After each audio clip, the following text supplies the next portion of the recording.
राम राम सबको। कैसे हो आप लोग? आशा करती हूँ आप सब ठीक होगे। कार्तिक मास चल रहा है तो अब पंच भिक्षु स्टार्ट होने वाला है। 1 नवंबर से शुरू होकर 5 नवंबर तक चलेगा।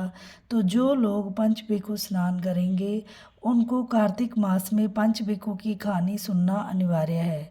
तो वीडियो को पूरा देखें, सुने और चैनल को लाइक, शेयर और सब्सक्राइब करें जो भी चैनल पे नए हैं, और बेल आइकन को ज़रूर प्रेस करें ताकि कोई भी लेटेस्ट जानकारी हो वो आपकी नोटिफिकेशन आपको मिल सके।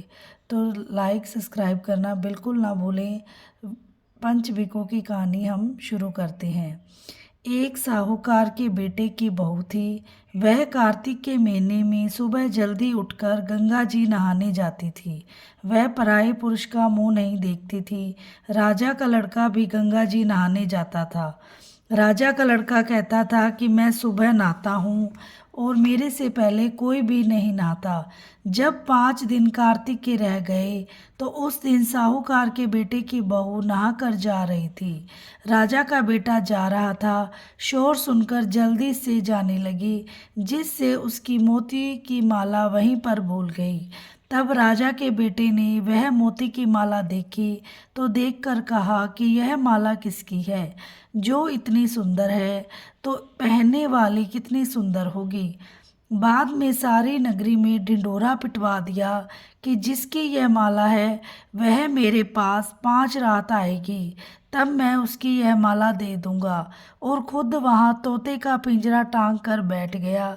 सुबह साहूकारनी की बहू आई तो पहली पैड़ी पर पाँव रखा तो बोली कि अगर मेरे में सत है तो इसे नींद आ जाए। और भगवान ने उसका सत रख लिया और उसे नींद आ गई और वह वहाँ नहा कर चली गई। राजा का बेटा उठकर बैठ गया और तोते से पूछा कि क्या वह आई थी? तो तोते ने कहा, आई थी। अप्सरा जैसी बिजली, होली जैसी झलकामड़ी, गुलाब जैसा रंग। राजकुमार ने कहा कि आज तो मैं उंगली चीर के लेट जाऊंगा, फिर मुझे नींद नहीं आएगी। दूसरे दिन वह अंगुली चीर कर बैठ गया। जब वह आई तो भगवान से प्रार्थना करने लगी तो इतना कहते ही राजकुमार को नींद आ गई और वह नहा कर चली गई। तब उसने उठकर तोते से पूछा कि आई थी? तो उसने कहा, आई थी। फिर उसने कहा, आज तो बिना बिस्तर के बैठूंगा, और वह रात को बिना बिस्तर के बैठ गया।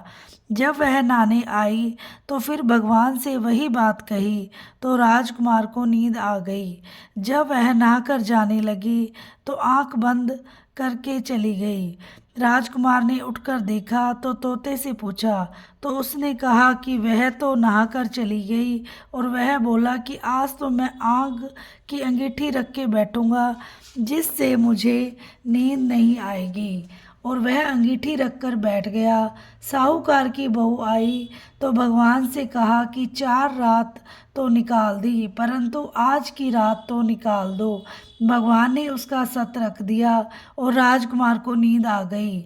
जब वह नहाकर जाने लगी तो वह तोते से बोली कि पापी हत्यारे से कह दियो कि तेरी 5 रातें पूरी हो गई है, इसलिए मेरी मोतियों की माला मेरे घर भेज दे। फिर राजकुमार ने तोते से पूछा कि वह आई थी? तोते ने कहा कि वह आई थी और उसने अपनी माला मंगवाई है। तब राजकुमार ने सोचा कि वह तो सच्ची थी, उसका तो भगवान ने भी सत रख लिया। थोड़े दिन बाद राजकुमार के शरीर में कोढ़ निकल आया और राजा ने ब्राह्मण को बुलाकर पूछा कि मेरे बेटे का शरीर क्यों जल रहा है। तब ब्राह्मण ने कहा कि वह पतिव्रता स्त्री पर बुरी नजर रखता था, इसलिए वह रोग लगा है। तब राजा ने पूछा कि अब कैसे ठीक होगा। जब ब्राह्मण ने कहा कि उस राहूकार की बहू को धर्म की बहन बना ले और उसके नहाए हुए जल से नहाए और उसका कोढ़ ठीक हो जाएगा। राजा उसकी माला लेकर घर गया और साहूकार से कहा कि यह माला आपकी बहू की है। बाद में राजकुमार बैठ गया और नहाया और उसकी चंदन जैसी काया हो गई। हे पंचविकु देवता, जैसा साहूकार की बहू का सत रखा वैसा सबका रखना। कहते सुनते हुंकारा बरतने वाले पर सारे परिवार का सत रखना।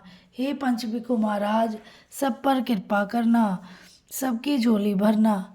आशा करती हूँ आपको मेरी कहानी पसंद आई होगी और मुझसे कोई गलती हुई तो मुझे क्षमा करना।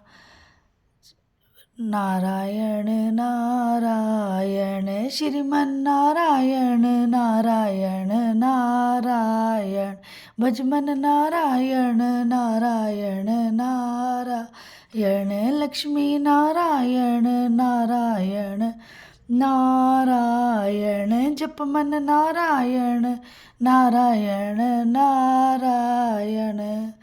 जय श्री श्याम, राधे राधे। जो भी जिसको कहानी पसंद आई है वो कमेंट में ज़रूर राधे राधे लिखें।